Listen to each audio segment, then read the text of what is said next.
Good afternoon, ladies and gentlemen. Thank you for coming. After much searching, we decided that the appropriate person to cut this ribbon this afternoon was Miss Linda Wills, our director.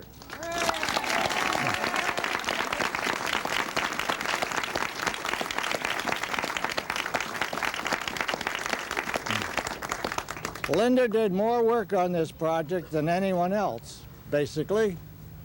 She brought us the good news, she brought us the bad news. She attended weekly meetings with the contractor and the architect. She made more meetings than I've ever seen in my life. She attended all of them, told us what to do, what to say, and it's very appropriate that Linda, who is going to maintain the library, take care of the library, administer the library, should cut the ribbon on this occasion. Thank you very much, and Linda will now cut the ribbon. We have no money.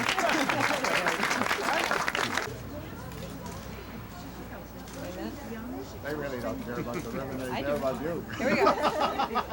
Yay!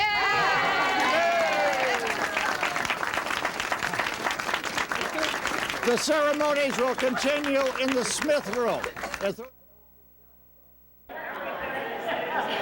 When it was suggested that I become a trustee on my retirement, I asked, what does a trustee do? And they said, well, a trustee doesn't run the library. A trustee just sets policy. Well, I thought that over for a minute. I said, well, that sounds all right. That means I could come into the library, find a nice sunny corner, get some books and sit there and read, and they can't throw me out. So, you elected as your board of trustees 2 housewives, 1 teacher, a salesman, and a lawyer.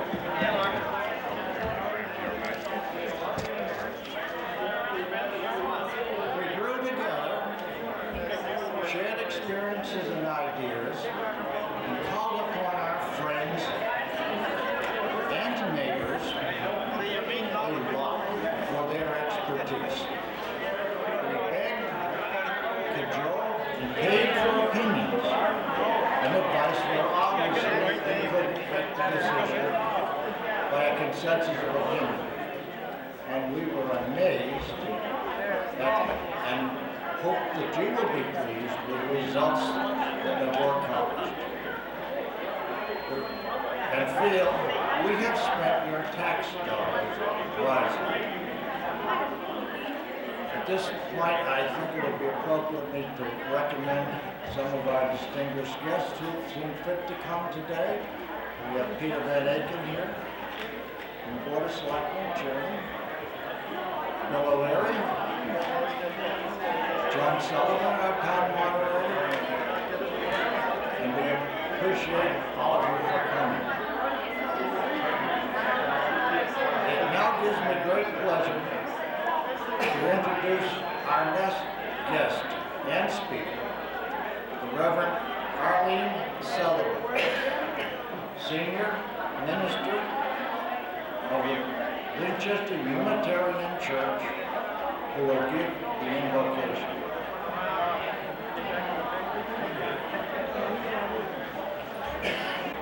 I've been asking people what their image of heaven is like.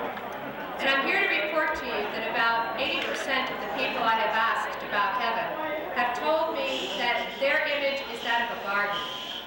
Well, I figure they've got good precedent. Many of the books around this library will show us pictures, and we can read poems and scriptures that describe heaven as a garden. There is a small minority, but maybe about 10%, who said that for them, heaven had to include a beach, an ocean, boats. But there was another group of people who said, well, it isn't so much that I have a vision of heaven. I know what heaven is like. Heaven is a library in which every book I want to read is in. I suspect that many of you in this room today are those who would agree with that latter vision. As we have cut the ribbons today and entered this beautiful and new, well-appointed library, it seems only appropriate for us to pause and give thanks. So let us pray. Out of wood and stone, out of dreams and sacrifice, our town has built a library. Out of the work of our hands and hearts and minds, we have fashioned a symbol and a reality. May this building truly be a place in which we find the books that can spark our imaginations and assist us in fashioning our dreams. May we meet one another here as we encounter the minds and thoughts of those who over the ages have written and shared their stories. Let us give thanks for all those whose efforts shaped this building, to all who made it a reality, and let us dedicate it to all who love books. May the rain fall lightly on this library, the sun shine warmly, the winds blow softly, and may God bless it as a place where ideas and imaginations come to life. Amen.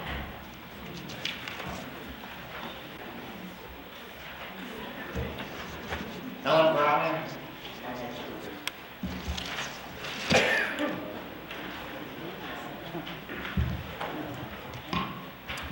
Back in 1988, we 5 trustees of the Winchester Public Library began the quest to renovate and enlarge our building at 80 Washington Street. We never gave up on our pursuit for an improved facility, and today you see our dreams fulfilled. We had much help along the way, as nothing is ever created in a vacuum, and we same trustees continue to work and speak together. Ernie Phillips, this year's chair, has a born comedian sense of timing and always knew when to make a funny remark to fracture a charged atmosphere around the table. The location of the transformer was his solution to a vexing problem. Ann Nevins is the only trustee who can read a blueprint as well as an architect. She is credited with having the elevator go all the way to the attic and the demolition of the wall in the Washington Street lobby. Debbie Pavel was pushed into helping with the fundraising efforts and deserves credit for thinking up and co-chairing the auction. Her dream was one of beauty, and she pushed us for perfection. Lane McGovern was invaluable with his legal expertise, working on endless contracts with their minute details. He also gives great speeches, as you will soon hear. As for me, I am organized. I may not remember the facts, but I know where to locate them. I feel strongly about the murals in the library art collection. Thank you, fellow trustees, for a job well done. In July of 1993, we had another trustee, ex officio, join our table. That person is John French, our principal architect. John patiently educated all the trustees, kept track of zillions of details, explaining construction drawings, procedures, and monthly requisitions. He was also a good listener, very thorough, and gave us his continuous support. John attended all public hearings and spoke at town meetings. In September of 1944, when the bids for the general contractor were opened, and the lowest bid was $400,000 above estimated costs, John just sharpened his pencil and redesigned the project. He did not give up. I kept telling John we were not rebuilding or building the Taj Mahal. However, he stuck to his vision and just looked at his gift to the town of Winchester. Thank you, John.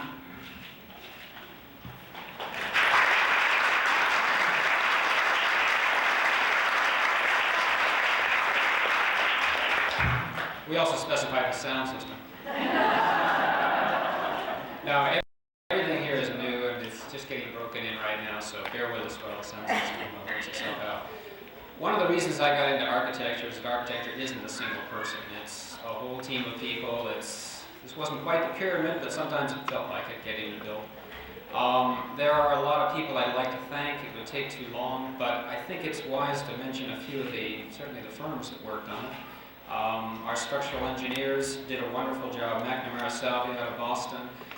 There were mornings when all of us walked in this building and there were gaping holes that ran for three floors. It's not easy fitting elevators and things like that into an existing structure. But now it's all come together, as you can see. Shishanian Engineering were our mechanical engineers. Many of you probably have been to restorations and have seen simply sprinkler pipes tacked along the ceilings or ductwork coming out of the walls, and that's called restoration. You can see in these rooms that everything is integrated. It is virtually a new building, and it is not easy fitting all those old pieces into a structure like this. In our firm, we had a number of people who worked on this job, and we are very pleased. Glenn Matsumoto, my partner, worked on the desks out front on the wonderful floor out there and the feel of these large spaces. He's unfortunately overseas. He's also a Winchester resident, as I am, and will one day get to use this project again. Jonathan Richmond did all of the casework that you see in here, and Minty Smythe, for example, worked on color selections.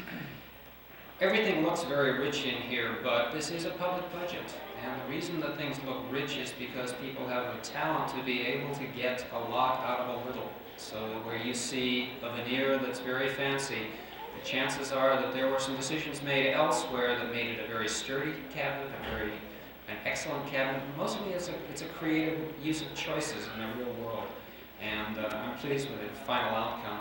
However, there's more than just those people on the team. There's also the town. In this age of cynicism about government, I have to report both as an architect and as a citizen of this town that I'm enormously impressed with the public employees of this town, that I'm impressed with their intelligence and the way that they care about this town. The library staff, the director, and all of her staff. It would be arrogant of an architect to come in and tell anyone how a building ought to be designed, how they ought to use it. Really, they came up with a schematic. They're the ones who decided how this building is organized. We gave them hints, we found them space, and we've clad everything in finishes. But basically, it's their library, and when you can find a book easily, when you can get help easily, they're the ones that deserve the credit for that. The trustees, I don't know how to say enough about people who can volunteer as much of their time as they do. This is not simply a couple hours helping with a community project. This was years of work that went into this.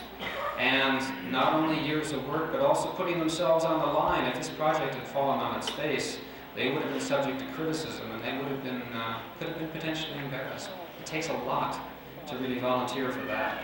And finally, as a resident, I couldn't go anywhere in the last couple of years, the yogurt shop or the soccer fields or anywhere, without people asking me how their library, not mine, but how their library was going. This is a community facility, and I hope that the success of this project, the fact that it's coming essentially on budget, will allow us to proceed with other buildings. I'm very proud that we have done a couple of buildings, the police and fire and the town hall, and now this one. And they're great things to pass on, and we should continue and get those few remaining buildings in town that need to be done. So thank you all for giving us the opportunity.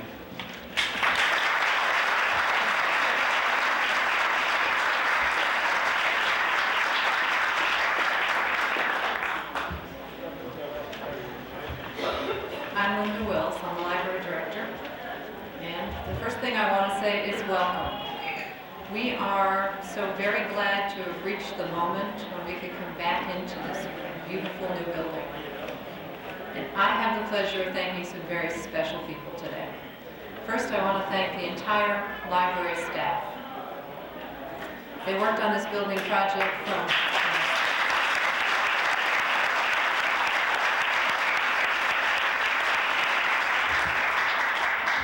staff worked on this building project from our move out 2 years ago. They worked through our exile for 2 years at the Mystic School.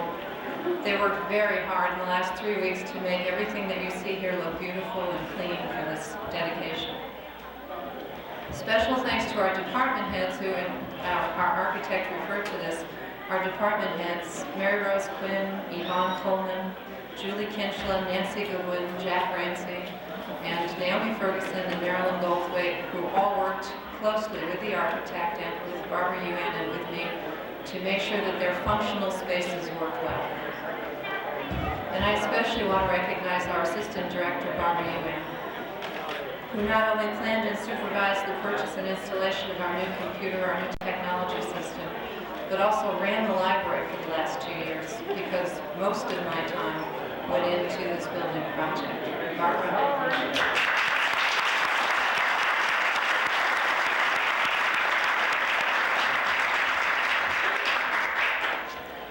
I have been very fortunate throughout this project to work with our trustees who did spend thousands of hours volunteering their time through every detail of this renovation.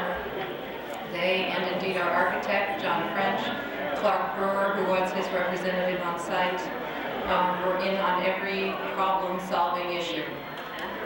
Another person who was instrumental to the completion of this project and to the success of it is our town manager, Chad Moore. The first crisis that we had, which was within the first hour of the first day of the project, and it had to do with asbestos, I walked across the parking lot to see Chad, and he said to me at that point, my job is to get you through this. When you have a problem, when things go wrong, that's what I'm here to do. And he did that for us more times than we can count. And I want to thank Chad Moore.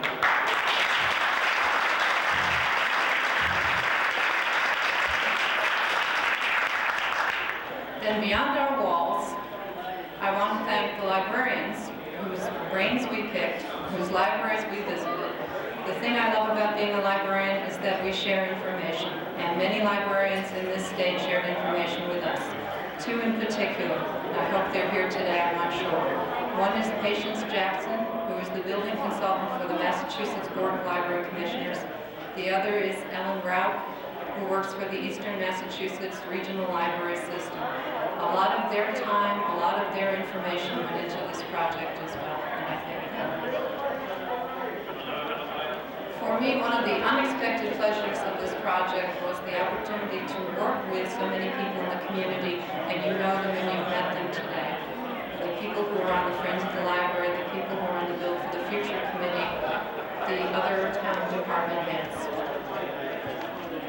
While I'm delighted that the project has ended, I'm also grateful to the experience and to the people of Winchester for whom this building was rebuilt. Again, I say welcome and thank you. Hi, I hope you enjoyed those speeches by the various Board of Trustees and, of course, Arthur Curley, Director Emeritus of the Boston Public Library. We wanted to do a couple of interviews and talk to, first of all, we have Julie Kewen and her husband, Chuck Kewen. Julie, as you probably know, was the landscape designer who did our wonderful, wonderful landscaping and a prize-winning award for that. Julie, I wanted to ask you first about your plans for the landscaping, when you think they'll get started. Well, right now and all through the winter, we're in the process of completing the construction drawings, really the detailed drawings that will tell a contractor how deep the footing should be and how much concrete should be used and the height of the walls and the type of paving and all of those details that are needed for an exterior landscape, just like the interior building. And so we're doing that this winter with the hopes that this spring we'll be able to start doing the work. Once you begin, how long should the project take to complete? It's really hard to say. It depends on the number of people who are working on the projects and all. So I would say it will be starting in the spring into the summer. Mm-hmm.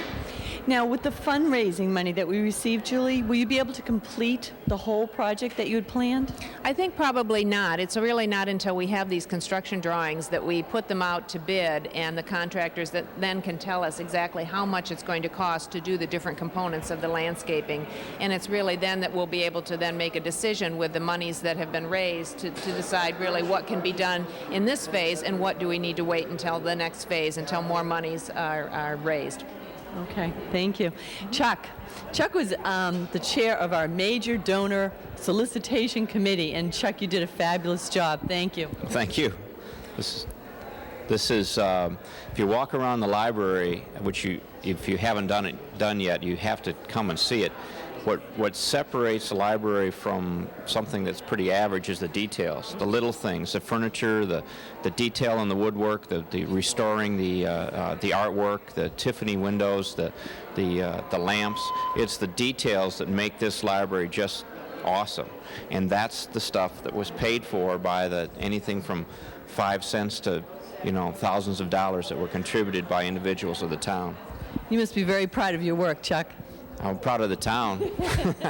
The town really pulled through for us, didn't it? They did. I understand there hasn't been as successful a fundraising effort in some time in town, and I think that's it's a combination of the hard work of the individuals on the committee, as well as the fact that the library, as one of the speakers said, representing the soul of a community, okay, it draws contributions from every level. 1 out of every 7 families contributed something. So that's good, and maybe that can kind of set the tone for some of the other projects in town that need to be brought to. Are you raising your hand, Chuck? Oh, no. I think he's done his share. People have been asking, but I think it's a wonderful town that is actually committed to the community spirit, and the buildings like this kind of show off what it means. So it's a nice place to live. Well, I want to thank you both very much for stopping by and giving us a few minutes of your time. Thank you. I would like to introduce Betsy Coonley. She is the president of the Friends of the Winchester Public Library. Betsy, you must be so happy that this day is here. Just thrilled. Yeah. Betsy has worked long and hard. She's been involved. She's had her fingers in every piece of this pie through this whole project. Well, it's actually sort of easy to be involved with something like this because it's so popular. It just draws people, and people come out of the woodwork. You're right. It's been a long, hard road, but it has been a fun project. Right, and you just get to meet so many wonderful people in town. Yep, a lot of volunteering, right? Right. Well, Debbie, I must say you are the one who does so much pulling together flyers. Well, we'll talk about the Friends, though. Tell us a little bit again about the Friends of the Library, because they are an important part of this project and of the library itself. Okay. The Friends is a volunteer group, Winchester, or actually you don't even have to live in Winchester. Anyone can join. And we have about 800 people in our database right now. Typically, maybe 350 contribute in a year in terms of money, and then many contribute in terms of time. And our sole purpose for existing is to support the library. We support and fund children's programs, adult programs, some reading and writing workshops, and we buy CDs for the music collection, funds staff development programs, and do a lot of ongoing things. So.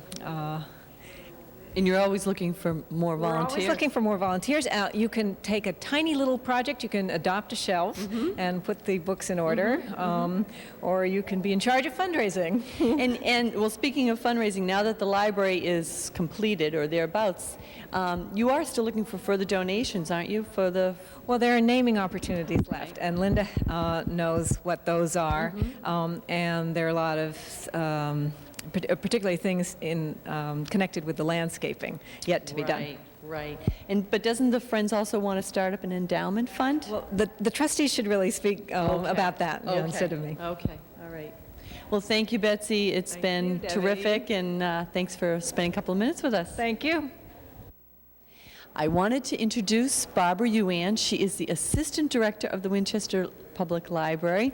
And Barbara, I know you're thrilled about this whole project, but I was wondering if you could talk a little bit about the computer system. We're very, very excited with our new computer system. With funding both from the town and from private sources, we're able to put together a local area network, which we hope the town will really benefit from. We'll have CD-ROM products for the first time, both upstairs in adult reference and in children's. You'll be able to play games downstairs with Yvonne Coleman and her staff, and I know the kids are going to be hard to pressed to be pried away from those machines. Yeah. What are some of the features of our new computer system in addition to what you were talking about? We have Netscape, Intranet. We have Netscape for the first time. In the past, we've just had text-based access to the internet through our Minuteman system. Now, for the first time, through cooperative effort with the schools and their generosity, we'll be able to get a product very similar to Netscape, which is produced by Microsoft, and you'll have a color and graphic access. Wow. And then with Law Desk and other products we have mounted on the network, one person or several people can access the same product. So we can have many people looking at the Boston Globe and the back issues at the same time.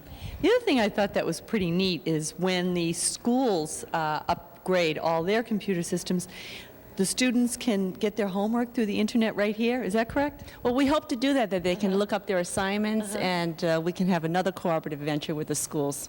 That's great. That's great. Well, Barbara, you've done a wonderful job. I know it was a lot of detail, a lot of research, and getting the best computer system. And now we are in the, we're up. We're in the 21st century. That's right, exactly. And we're still working out the bugs, so I hope everybody will be a little patient with us. As you know, when you put together something with this many pieces, it takes a little time to work out the little bugs, but we're getting there. Thank you, Barbara. Thank Appreciate it. John, I don't know where to begin. I don't know how anybody could even begin to thank you for all the hours, all the time, your dedication, attention to detail that you've put into this building. It really is beautiful. Well, as a Winchester resident, this is my library too, so I'm very, my kids will be happy to use it for many years, and I will be happy to use it for many years. But I have to tell you, as I walk around and I see all the detail, your heart is in this building. Well, it was a fun building to work on because, well, actually, unlike a lot of buildings where you might go to pay your taxes or you might go to see a policeman or a fireman, this is one that people truly come just to read books or to have a good time or whatever. And so it's a different kind of building in town. And I think a lot of people feel close to this building, not just me. Yeah. Well, it's a civic center. That's right. It's the, where everybody comes. That's right. And my other partner, Glenn Matsumoto, is also a resident, so he did a lot of the detailing that you see around here. And so I'm sure that he had the same warm feelings towards this library that a lot of people did. I have to ask you, do you have a particular room or a particular part of the building that you are especially proud of? I think what I like the best are the older rooms in the 1930s part of the building, the one we're standing in right now, or the lobby, or the new reading room. They are old, grand spaces, and I think what we've done is to just highlight the best parts of those rooms and to bring them out and to make them a little bit more dynamic. Actually, in some respects, to bring them back more to what they were, because they were sort of painted beige over the years and became beige rooms. I think they're back to their original beauty right now, and we're pretty proud of that. Yeah, I have to comment on the colors that you chose. People are walking into the front lobby. They are seeing the Ripley mural for the first time. They never noticed it before. The Tiffany windows, people come in and go, where'd those windows come from? And I think it's a tribute to you and the colors that you've used and the way you've redesigned the building to just bring out the art that was already here. Perhaps because it's a library, there were actually remarkably good records about a lot of the colors that were used in this building. The librarians kept this information. We're not using quite the original colors, but the original colors were very vivid colors. They were ochres, vivid yellows, and Chinese reds. We have used some pretty bold colors, but I think we're more in the spirit of the original building. Well, again, I have to thank you, John. It's just absolutely beautiful. It's been a pleasure to work on a library in my own community. Thank you. Sure.